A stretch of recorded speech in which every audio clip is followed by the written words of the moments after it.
Bem-vindos a este novo episódio do nosso podcast Vamos. O último, acho que já foi para o ar no dia em que foi eleito o Papa Leão XIV, e nós demos o título ao podcast, o Papa Francisco. Não foi porque ficámos presos ao passado, foi porque fazemos parte desta história. Com estas tecnologias, às vezes a gente já se atrasa assim umas horinhas, mas hoje queríamos falar também um bocadinho sobre este tempo novo, com o Papa Leão XIV, que Deus ofereceu à sua Igreja agora nestes nossos próximos tempos. Se calhar, antes de falarmos mais especificamente sobre o Papa, ver como é que nós acolhemos a notícia, como é que experimentámos também essas primeiras horas. Além do Papa, o que é que de novo aconteceu assim na nossa vida paroquial, na nossa vida presbiteral? Lembras-te? Isto aqui tem sido tantas coisas ao mesmo tempo. Eu diria que esse foi o ponto alto também das últimas 2 semanas, desde que nós lançámos o último podcast. Pois estávamos nós aqui no centro pastoral durante a catequese em inglês, portanto da comunidade inglesa, e começou a sair fumo branco. Então eu lembro-me de ir lá acima à sala da catequese, que eu, como às vezes costumo fazer, passar lá para as catequeses, só dizer olá e perguntar o que é que estão a falar hoje e como é que foi a semana, etc. De repente estavam todos a olhar para um pequeno ecrã, assim pequenino, telemóvel, a ver o fumo e à espera que saísse o novo Papa.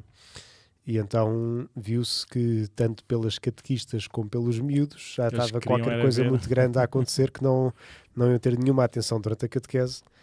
E então fomos cá para baixo, aqui para o salão, onde temos um projetor, e projetámos bem, no fundo foi a Praça de São Pedro à espera que saísse o novo Papa, que não sabíamos quem é que era. Mas uma transmissão em inglês, não é? Para eles também perceberem mais rapidamente. Uma transmissão em inglês para eles perceberem mais rapidamente, porque as transmissões em inglês são tipo relato de futebol. Portanto, a cada instante ia-se dizendo, ia-se especulando, e aquilo parecia tipo e assim. E para mais depois com um Papa americano, certeza que também foram ao rubro.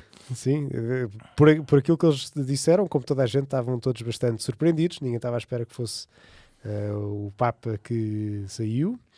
E pronto, e efetivamente, mas era assim, parecia que estava no meio de um jogo de futebol a fazer o relato que a bola vem para aqui, e depois vimos as gaivotas no telhado durante imenso tempo, e depois a gaivota volta e pronto. Já tiveram a ver gaivotas durante uma hora?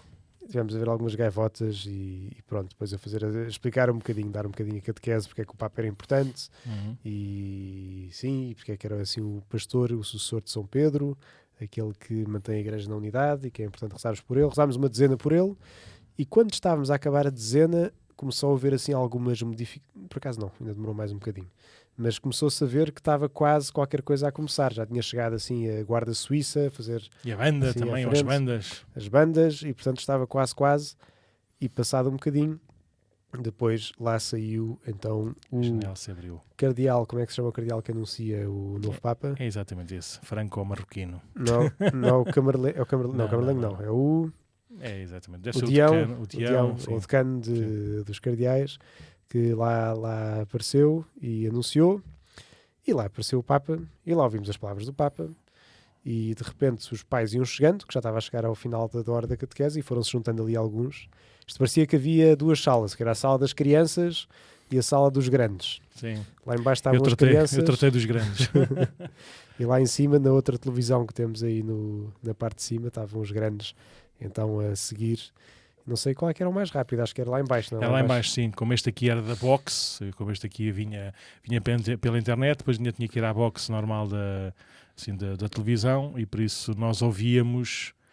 Vocês tinham caído o som aos berros e estava a porta aberta, por isso quase que a gente ouvia antes o nome e essas coisas todas, mas pronto, depois pusemos um bocadinho mais alto e concentrámos na televisão cá em cima, e pronto, foi também muito engraçado. E esse foi o evento principal, porque do resto foi o normal, entre aspas, de maio, que foram casamentos, foram batizados, foram primeiras comunhões, foram confissões para a primeira comunhão, foram, pronto, depois a vida ordinária que vai acontecendo sempre na paróquia, peregrinações, foi tudo, todos os dias, e pode parecer mentira, mas eu estava a pensar que foi de quarta-feira até segunda-feira, não houve um espacinho assim. Claro, com tempos para oração, tempos para tudo, mas Sim. não houve um espacinho assim para parar e fazer aquelas coisas de escritório que às vezes também são precisas, de responder a e-mails, etc. Fica para a noitinha só. Sim. E como é que foi as semanas do Padre Nuno? Como é que Também foram? mais ou menos assim. Foi uma animação. Essa parte aí do Santo Padre também foi curiosa. Eu estava a vir de casa aqui para o centro pastoral, e ali na rua o senhor Joaquim mete-se comigo. Eu nunca sei bem se é sobre futebol, se é sobre política, se é sobre igreja, por isso, e as bocas que ele manda às vezes começa a falar, mas sem dar o contexto, né? Então eu lá percebi que ele estava a falar do Papa, que íamos ter um Papa novo. E eu, assim, muito sábio, lá lhe disse, olha, é impossível ser tão cedo, os cardeais vêm de muitos sítios, é impossível chegar assim a um consenso tão rápido, e às vezes quando há assim um consenso muito rápido, se calhar às vezes até é mau sinal, por isso, eu até pode ser hoje a votação, mas vai ser a segunda votação da tarde, por isso nunca será agora às 5 ou às 4h30, que era a hora que eles estavam a dizer.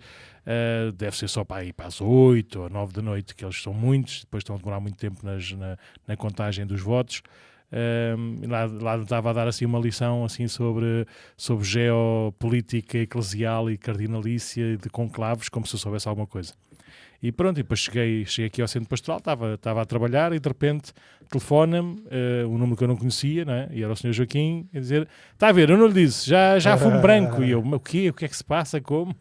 Então, já temos fumo branco, então já temos Papa, não é? Estamos a falar de uma pessoa que eu acho que nem batizada é, de facto. Mas ele a dizer, já temos Papa então.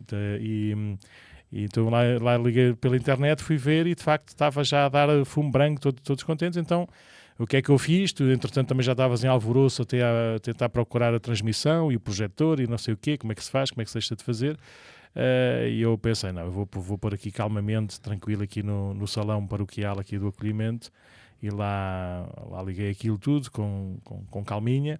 E pronto, e à medida que a câmara ou que a televisão estava a dar, foi-se juntando gente, nomeadamente os pais das crianças da catequese, também algumas pessoas que passam aqui pelo centro pastoral, os jovens estavam a estudar, algumas pessoas também já estavam a começar a vir para o horário da missa. E foi muito engraçado, porque era internacional, não é? Os pais já vinham de todo lado. Tivemos lá uma mãe italiana com uma história assim muito engraçada, quando soube que o Papa se chamava Leão, não é? E Leone em italiano, ela ficou toda contente. Aí, finalmente, agora o meu filho, não é? Que se chama Leone também, agora nunca mais ninguém lhe vai perguntar a segunda vez como é que ele se chama, porque toda a gente vai saber o nome Leone, que é o nome do Papa, e por isso o meu filho vai ficar todo contente por ter um nome destes, não é? E pronto, e depois mais histórias, as pessoas... havia um misto, não é, de pessoas curiosas, não é? O que é isto, o novo Papa, porque é que é tão importante, e será que este Papa é bom, é mau, o que é que vai dar, o que é que não vai dar, e outras, a maior parte das pessoas espiritual e emocionalmente muito comovidas e fortalecidas. De facto é um momento muito particular, não é, da vida da Igreja, e podermos viver isto já com uma certa não sei, uma certa serenidade de espírito também é bom. Por isso foi essa a grande notícia, não é? Habemos Papam, e este Papa Leão, que é um nome muito engraçado, é difícil de ficar bem na liturgia, pelo menos em português, não é? Em comunhão com o nosso Papa Leão, parece assim um nome assim esquisito, temos que fazer ali uma certa pausa para não ser assim um palavrão assim estranho, não é? Assim, mas vamos nos habituar. Não sei se já te enganaste muitas vezes a rezar pelo Papa Francisco em vez do Papa Leão. Acho que agora já não. Quando era a sede vacante, sim. Assim, ia muitas vezes com o Papa Francisco. Já está no céu, também dizia muitas vezes, não é? Mas mesmo assim agora com o Papa Leão, de vez em quando, não digo Francisco, mas digo Leão. E pronto, foi esse o grande momento, depois também marcado pelas primeiras confissões e comunhões e aquela das segundas comunhões. Ou seja, estou sempre a dizer aos pequenininhos que fazem a primeira comunhão que eu gosto é de fazer a segunda, não é? Eu gosto é de vê-los depois no dia-a-dia, no domingo a domingo, na comunhão habitual na missa, com a família e com o grupo da catequese. E pronto, também já começou a época dos casamentos. de preparação e também da celebração dos casamentos, e agora já na nossa cabeça e na nossa agenda já começa a ficar assim uma coisa estranha, que é já começar a preparar o próximo ano, a ver os grupos, a ver o calendário, e por isso é assim um bocadinho estranho que a gente já começa a conversar e a discutir e a propor e a ver e a avaliar este ano para que as coisas possam estar disponíveis, não é? Para correr como Nosso Senhor bem entender. E isso às vezes dá muito trabalho, e já estamos um bocadinho nessa fase. E a verdade mas é que de facto cada vez mais eu vou percebendo também, não só tenho 5 anos disto, não é? Só. Mas que na prática aquilo que é assim o grosso do ano pastoral é até janeiro. Ou seja, a parte intensa assim, mesmo os inícios, depois o resto é um bocadinho os Pois frutos. é piloto automático, que é piloto automático no bom sentido, que é a Quaresma e a Páscoa, e depois as celebrações de maio e junho. Tudo isso é muito intenso, mas não é preciso inventar nada, não é? É só celebrar o melhor possível, tendo em conta também a sementeira e a poda e o cuidado que houve exatamente nesses primeiros meses, 4, 5 meses do ano pastoral. Pronto, construir a comunidade, formar também a comunidade, dar alento, dar força, dar ânimo a essa vida espiritual, pessoal e comunitária, que é para depois, nesses momentos altos do calendário pastoral, pronto, ser o que é. Uhum. Muito bem, lembras-te assim de mais alguma coisa nestes últimos 15 dias, né, deste mês de maio? Quer dizer, com certeza que houve muitas coisas, mas assim de dar aqui destaque não me lembro de nada em particular. Fui a Fátima a pé, bem, quer dizer, a carro, / pé, foi assim um misto. Fui ao Santíssimo Milagre também com uma turma aqui da Cairos, fomos visitar Santarém, aquela igreja onde está o Santíssimo Milagre. E foi uma viagem engraçada, sobretudo com os miúdos. Bem, é sempre assim um espanto, não é? Saber que temos aqui um milagre mesmo ao lado e perceber que, mesmo cá em Portugal, acho que não está assim muito no mapa, não é? Parece assim um bocado fora. Vamos falar da Eucaristia, é sempre bom, assim, daquilo que nós todos os domingos estamos habituados a participar, mas assim com estes eventos extraordinários que nos são dados como um pequeno presente ou uma guloseima, ajuda-nos depois a saborear melhor também a grandeza de Deus e da sua entrega por nós na Eucaristia. E depois fui a pé com alguns pais dessa mesma escola durante, bem, nem sequer chegou 24 horas, mas fiz uma tarde de caminhada, ainda dormi no mesmo sítio que eles e depois parti no dia seguinte para baixo porque tínhamos cá trabalho na paróquia. E é uma experiência boa, importante, porque o quê? Porque é ótimo, íamos a caminhar até Fátima. É verdade. E de facto também é uma experiência para muitos, mais longe, mais perto, cada um com a sua história, também fazer uma experiência bem, de encontro com Deus e com outros em igreja, não é? Com outros que estão mais ou menos na mesma situação que eles, pronto, acho que são sim, experiências fortes que muitas vezes são uma porta de entrada para um caminho de aproximação. Bom, então se calhar vamos já mergulhar nesta boa notícia, né, da escolha, da eleição do Papa Leão XIV. Assim, algumas... Eleição do Papa Leão, né? Em comunhão com o Papa Leão. Papa Leão XIV. Sim. Assim, só para começarmos, assim, como é que foi a tua primeira reação? Que atenção ou que gestos, que palavras é que quiseste reter logo no princípio da aparição sim, de surgir e de ser anunciado este cardeal Robert Prevost como novo Papa? Assim, queres dizer assim como é que foi essa tua... Sim, se ainda te lembras, que depois entretanto também... A minha reação? Sim, os primeiros sinais que deste atenção, ver como é que viveste esse momento emocional ou espiritualmente. Queres dar assim algum reflexo, alguma fotografia dessas pequenas coisas, sabendo que são primeiros sinais, ou seja, primeiros sinais. Não é necessariamente assim já muito refletido, ou seja, já muito ponderado, mas assim alguma coisa que te chamou a atenção.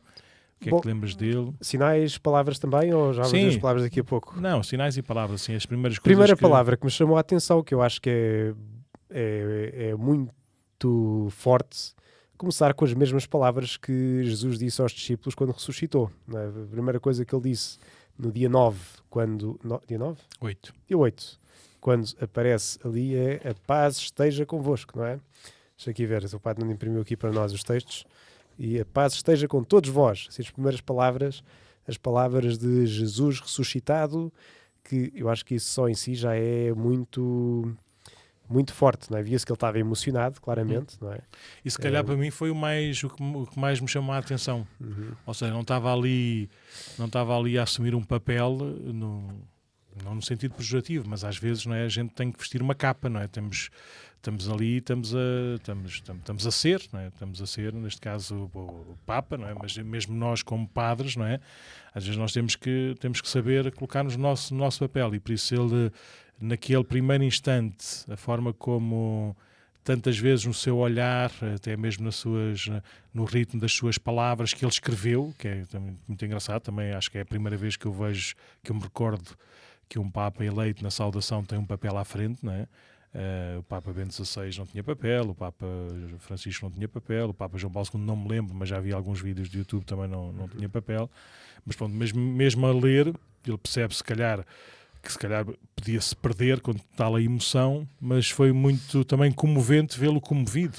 Mesmo depois, agora na missa inicial do seu ministério, ao contemplar os sinais do Papa, nomeadamente o anel de São Pedro, que bom que é vermos e percebermos que o Papa é escolhido por Deus e é agraciado por Deus para esta missão, mas não deixa de ter também esta matéria, não é? esta estrutura humana como nós. Por isso quase que nós não conseguimos, acho que é impossível imaginar, mas conseguirmos imaginar lá naquela varanda, não é? Naquela lógia, é impossível da gente imaginar o que quer que seja, mas vê-lo comovido e ao mesmo tempo sereno e forte e claro, para mim foi um riquíssimo sinal. Foi, continua. Eu não ia dizer que essa palavra foi bom, foi refrescante, foi também um sinal de que vamos ao essencial, não é? Que esta é a boa notícia do cristianismo, não é? E daí começar logo por anunciá-la assim claramente, e também no contexto mundial que estamos, com muita relevância, não é? Dizer que ele é a solução, não é? Jesus é de facto assim a solução para tudo. E depois também, acho eu que com um grande sinal de humildade, não é? O facto de até estar a ler é sinal de que ele tem consciência das suas capacidades, não é?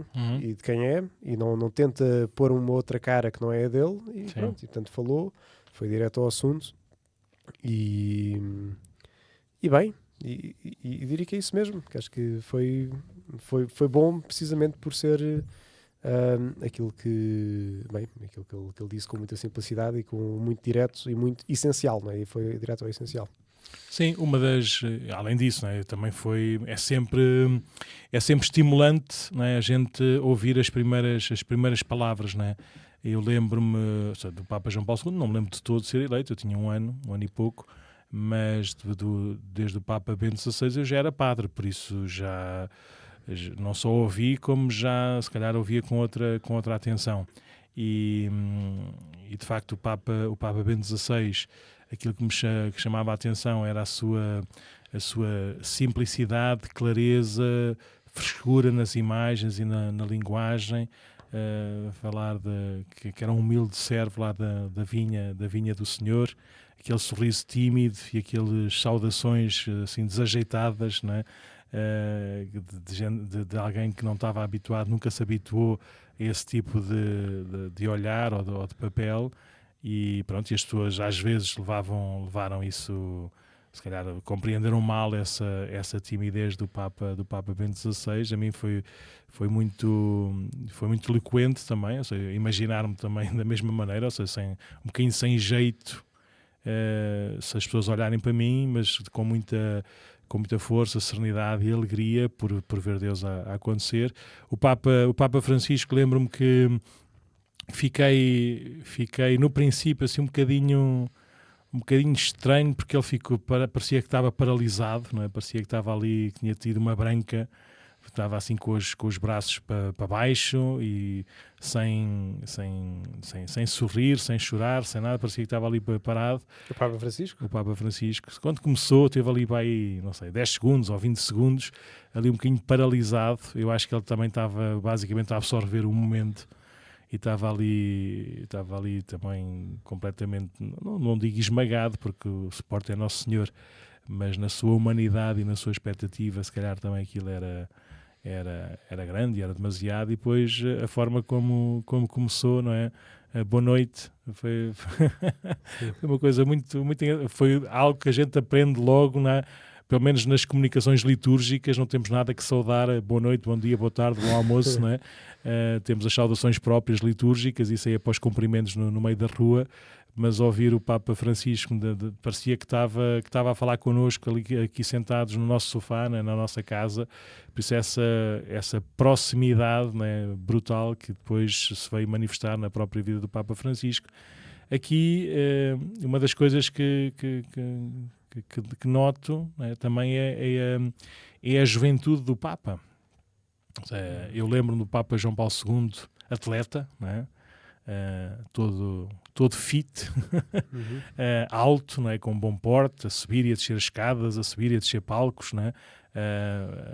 A ir ter com as pessoas e depois pronto, depois os papas foram sobretudo mais velhinhos. Mesmo o Papa Francisco já tinha 75 anos, ou quase 75 anos quando foi eleito, e tinha um problema na perna que nunca se resolveu, por isso andava sempre assim meio manco, ligeiro, mas meio manco, e depois aquilo foi-se agravando e nem sequer ajoelhar-se podia, né?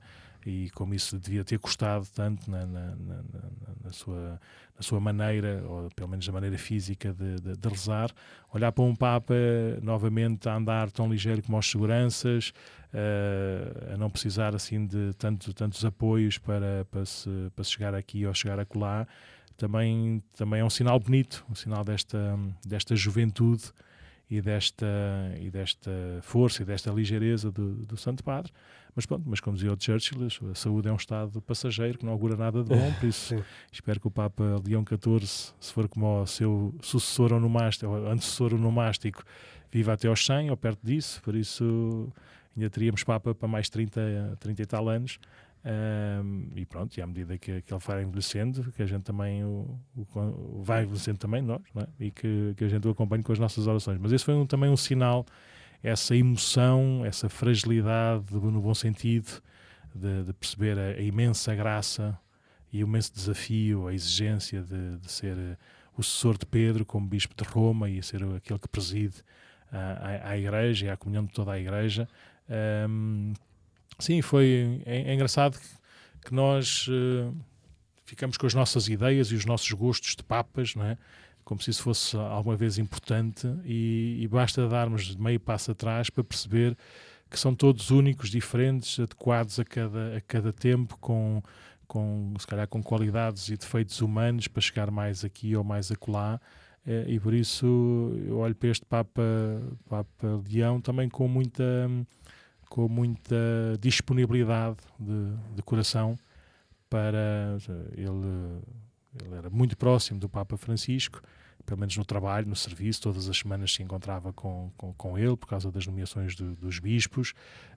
Nas palavras que vamos ouvindo nos seus primeiros anúncios, fala com muita delicadeza e sinceridade do seu antecessor, Papa Francisco, mas por outro lado também é outro Papa.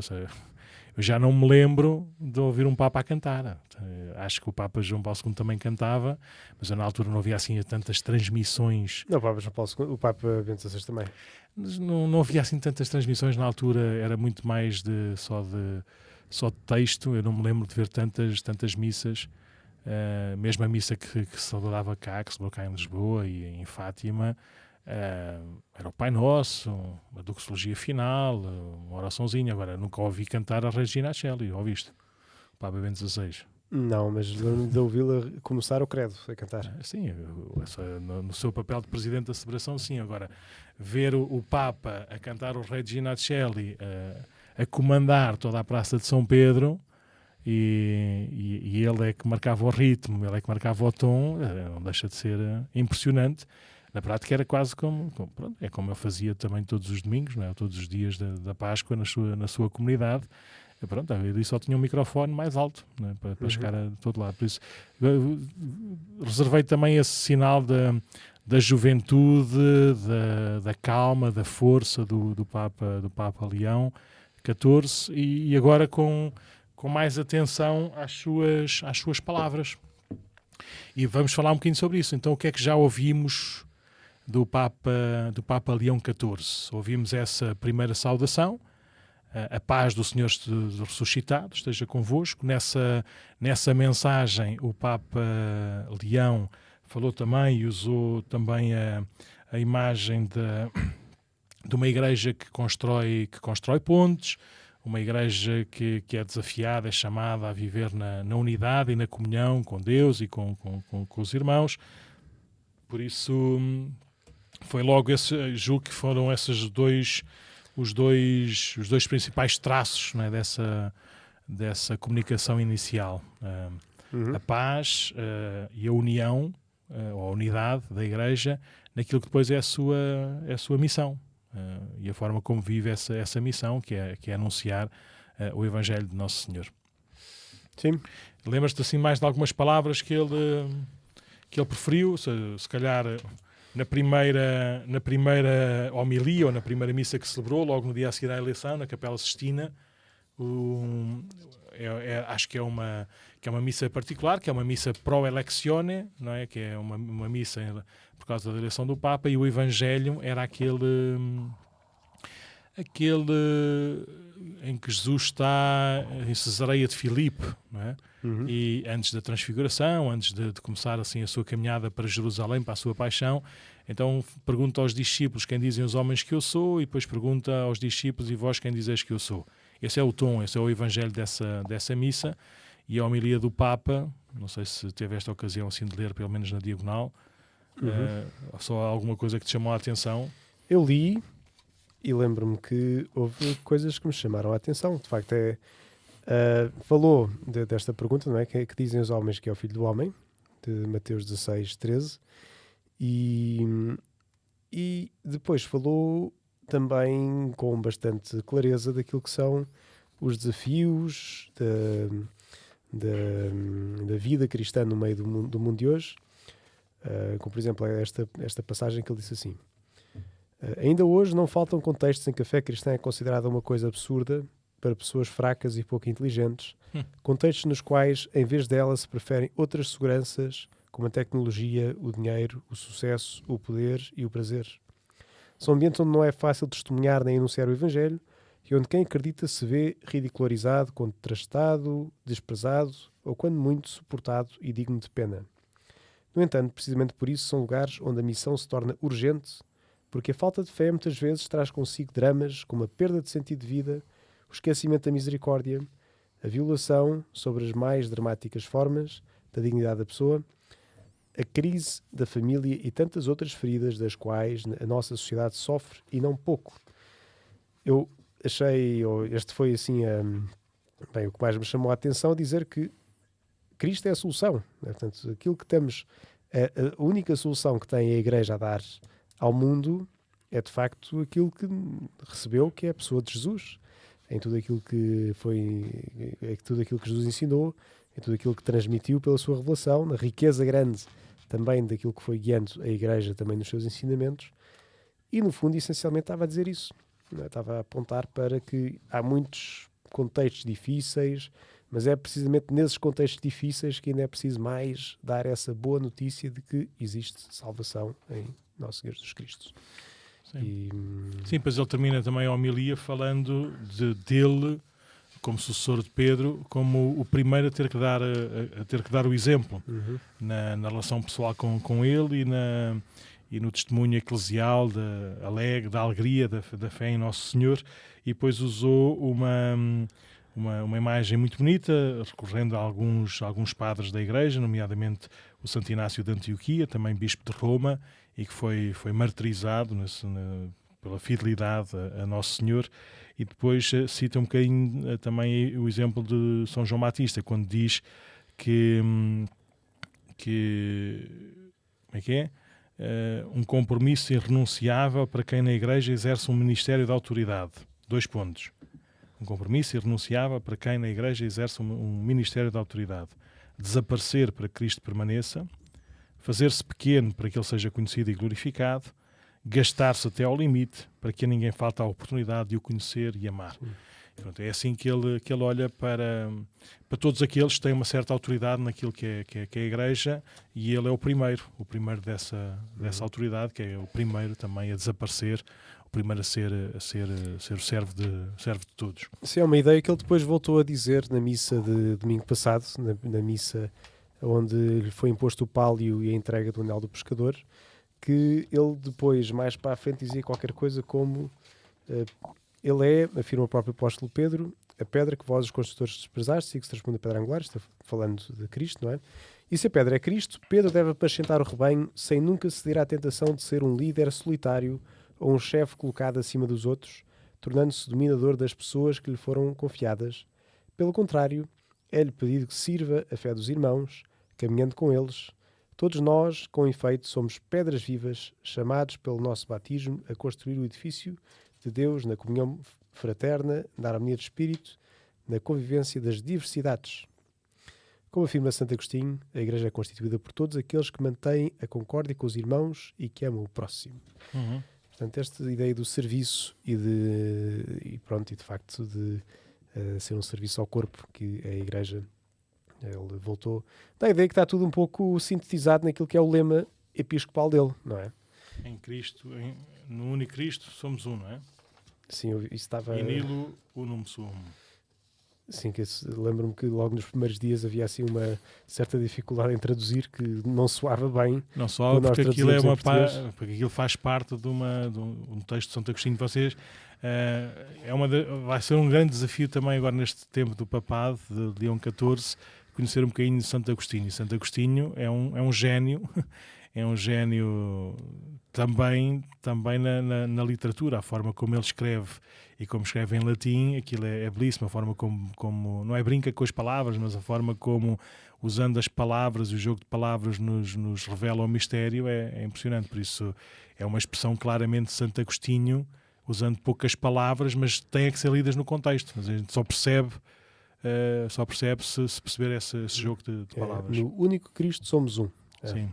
Mas é inilo, porque o Cristo de certeza que vem lá numa expressão anterior, lá desse sermão ou desse ensinamento de Santo Agostinho, porque Cristo não aparece no lema. Sim, já agora, já que estás a falar da primeira homilia do Papa, era domingo, não é? E domingo tínhamos, 3 missas de manhã, andei de um lado para o outro, atrasado para chegar às missas todas.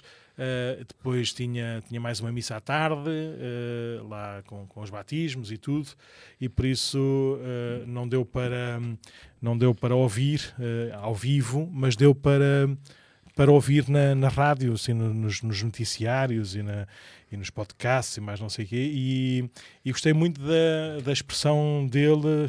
Chegou a hora do amor, o amor é para agora. Como é que era? O que é que ele dizia? Irmãos, esta é a hora do amor. O Evangelho era também uma coisa parecida com o Evangelho da eleição do Papa, só que aqui a situação é no Mar da Galileia, com a aparição do ressuscitado, e Jesus pergunta a Pedro: Simão, filho de João, tu amas-me? Tu amas mais do que estes? Tu amas-me? E por isso foi o Evangelho, foi sobretudo sobre essa centralidade do amor e depois também a centralidade da unidade da Igreja. A Igreja unida como sinal de comunhão para se transformar fermento no meio da massa que é o mundo. Por isso eu julgo que foi uma homilia e uma palavra também muito segura e muito entusiasmante para sabermos qual é que é o papel, o lugar da Igreja no mundo. Eu, entretanto, já leu? Não, também já li, sim, mas já começa também a receber assim, alguns outros comentários, né, de mais entendidos, padres, freis e doutores e essas coisas todas, a falar do Papa Leão e a dizer que gostam um pouco porque se esquece de algumas palavras tipo justiça, fraternidade universal e essas coisas todas, não é? Eu julgo que como é óbvio, acho que o Papa Leão XIV, até mesmo pela sua história de vida e pelo caráter missionário que teve, não é? Ele que vem da academia, se quisermos, não é? Formou-se em matemáticas, formou-se em direito canónico, é agostinho, e por isso naturalmente os agostinhos também pelo menos têm este pendão, ou este pendor, não é? Mais da razão e do ensino e da vida comunitária, e o que é certo é que ele passou boa parte da sua vida adulta de agostinho, de padre, missão num dos sítios mais pobres e recônditos do mundo, não é? E lá ficou no Peru, até foi ordenado bispo no Peru, assumiu até a cidadania peruana e tudo, por isso julgo que o Papa Leão o que nos está a dizer é que a raiz de todas as coisas, dessa justiça, desse bem comum, dessa fraternidade universal, dessa transformação do nosso tempo, a raiz e o objetivo não é isso, a raiz está antes, não é? E sem essa comunhão com Deus, sem esta consciência de qual é que é a seiva, não é, que passa pelas veias da Igreja e dos cristãos, todas essas coisas serão estéreis, não é? Serão infecundas, não terão consequência. Por isso, julgo que vai ser muito bom nós não catalogarmos o Papa, mas sabermos ouvir, não é? Ouvir e receber essa tradução da palavra de Deus para a vida de cada um, qualquer que seja a nossa missão e o nosso papel nesta Igreja. Julgo que a unidade e a comunhão da Igreja acho que é um dos sinais primeiros, não é? Vede como eles se amam, que eles sejam um como tu e eu somos um, ó Pai, para que o mundo acredite. Por isso estes são dois sinais, não é, da verdade e da fecundidade da Igreja, que o Papa Leão quer apresentar e defender e trabalhar muito desde o princípio do seu ministério. Uhum. Depois, outra conversa que já houve assim, que já houve assim vários soundbites, foi no dia 14 de maio, por isso no dia a seguir ao dia 13, das aparições de Nossa Senhora. Julgo que o Santo Padre falou várias vezes ao longo deste mês de maio nas suas alocuções sobre Nossa Senhora e Nossa Senhora em Fátima, e também a necessidade ou a recordação que ela fez aqui aos pastorinhos de rezarmos o terço pela paz. Ainda hoje estava a ver um post do Dom Américo Aguiar, um dos nossos cardeais que esteve lá na eleição do Papa e que continuou até hoje lá nessa primeira audiência geral do Papa, e uma das coisas que ele citou, ou que ele disse, foi que foi isso mesmo, a dizer que renovava o compromisso dessa oração diária do Rosário pela paz do mundo e também pela vida e o ministério do Santo Padre. Por isso é muito bonito e bom vermos que as mensagens, nomeadamente a mensagem de Fátima, não é uma mensagem deslocada do tempo ou que nos abstrai da nossa vida, mas como continua tão atual, não é? Tão presente. Rezamos pelo Papa e rezamos pela paz do mundo, é tão para agora, não é? É tão essencial para agora. Por isso o Papa Leão está a enganar-se. Exatamente, usou já várias vezes e citou várias vezes o papel e a mensagem e este acontecimento de Nossa Senhora em Fátima, mas estava a dizer que um dos textos que já começou, não sei, a abrir um certo celeuma, não é? Que é o discurso que o Papa Leão fez no Jubileu das Igrejas Orientais. Foi? Sim. Porquê que fez celeuma? Por causa da liturgia, nós sabemos, não é? A forma como a Igreja reza é a forma como a Igreja crê, não é? E por isso a liturgia não é um aspecto menos importante na vida da Igreja, antes pelo contrário. E as Igrejas Orientais, estamos a falar das Igrejas Católicas de rito oriental, ou seja, das igrejas ligadas a Roma, e uma das diferenças são exatamente os seus ritos orientais, quase todos eles, não é? Pelo menos os europeus baseiam-se lá no rito de São João Crisóstomo, na Divina Liturgia, mas depois temos outras igrejas de rito oriental, dos coptas, não sei bem, mas que têm outros ritos, de outras formas de celebrar. E por isso o Papa Leão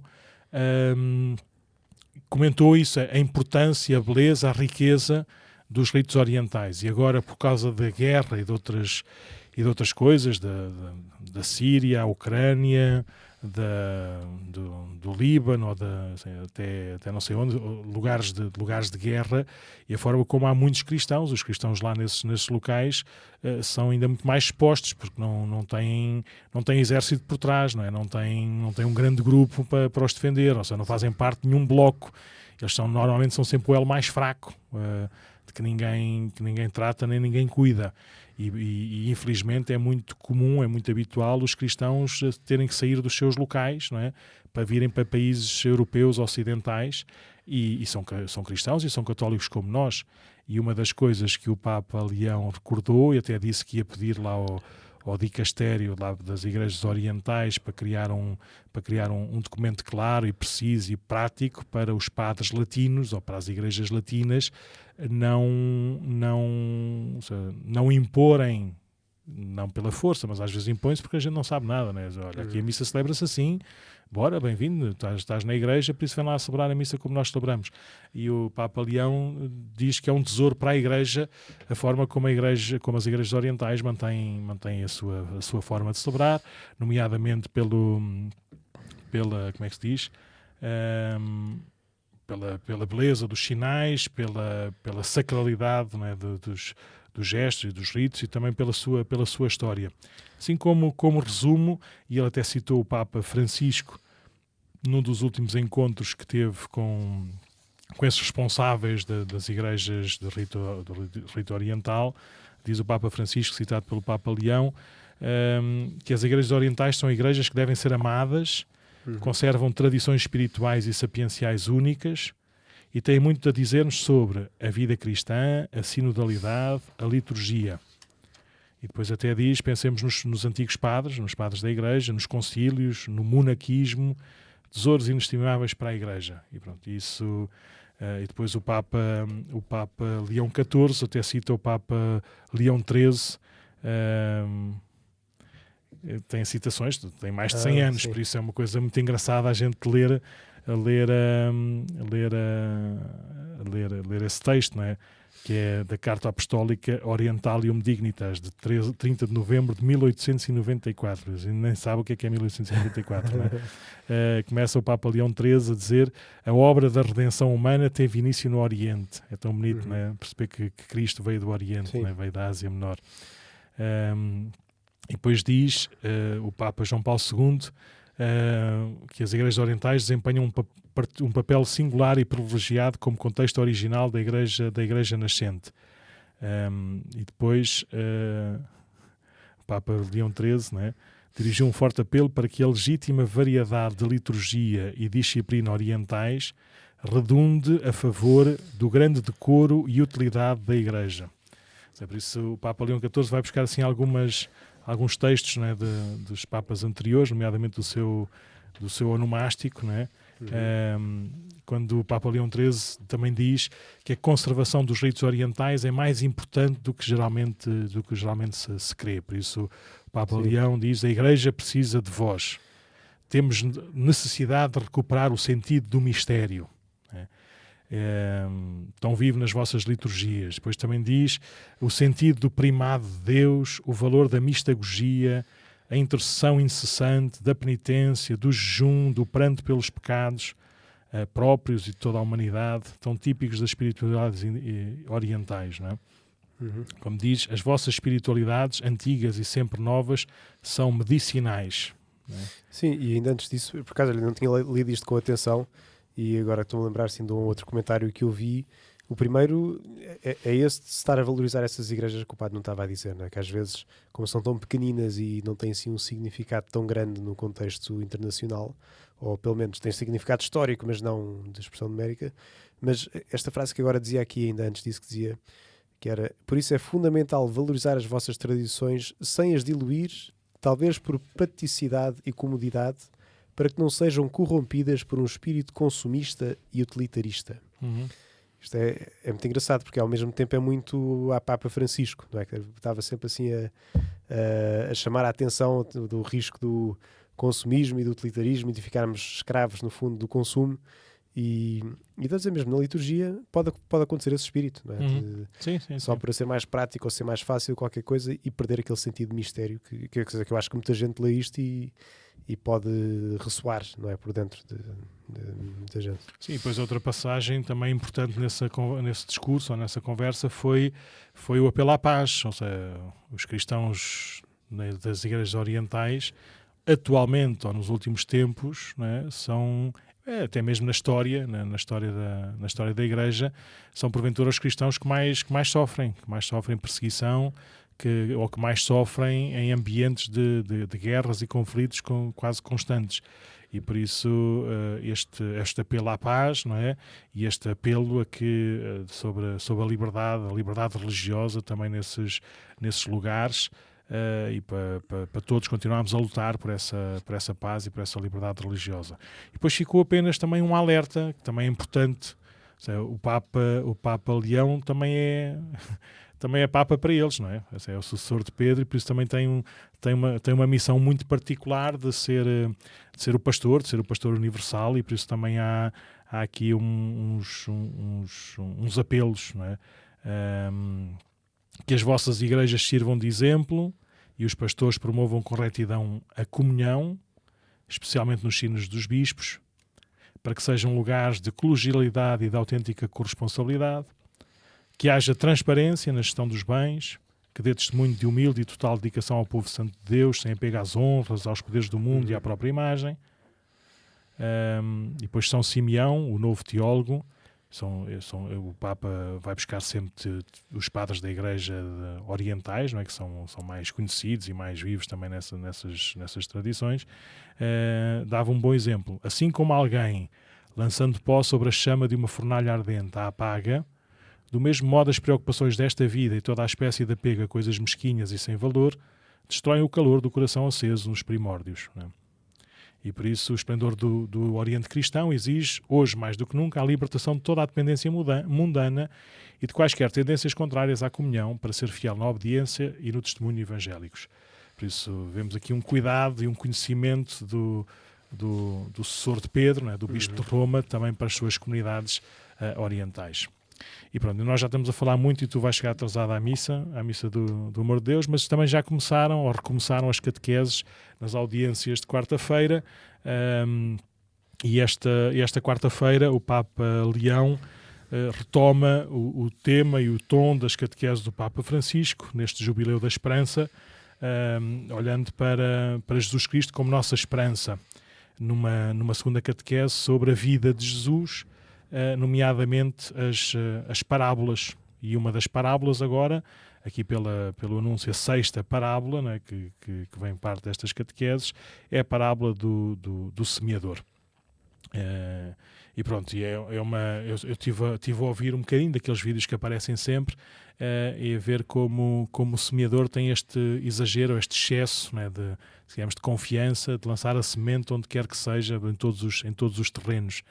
Por isso, não sei qual é que é a catequese, qual é que é o tom da catequese do Papa Leão, mas como é que é possível, não é? Estamos habituados a calcular as coisas e às vezes até também é necessário, mas isto não vale no amor.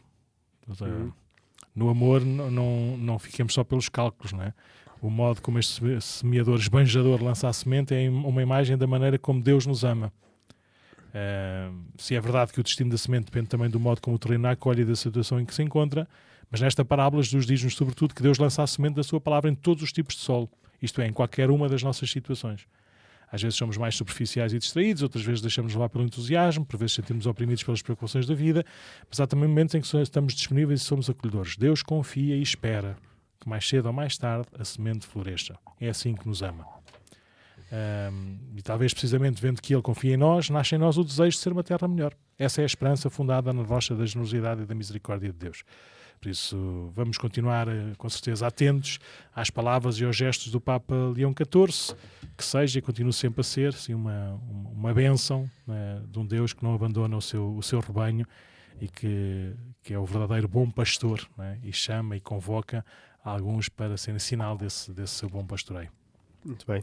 Queres dizer assim algumas últimas palavras? Apenas agradecer, pedir para rezarmos pelo Papa e por toda a Igreja neste momento agora de nova fase. E se quiserem mandar algum comentário, alguma sugestão, podem enviá-lo para podcast@paróquiadecascais.org. E vamos a isso. Vamos, até para a semana, se Deus quiser. Vamos.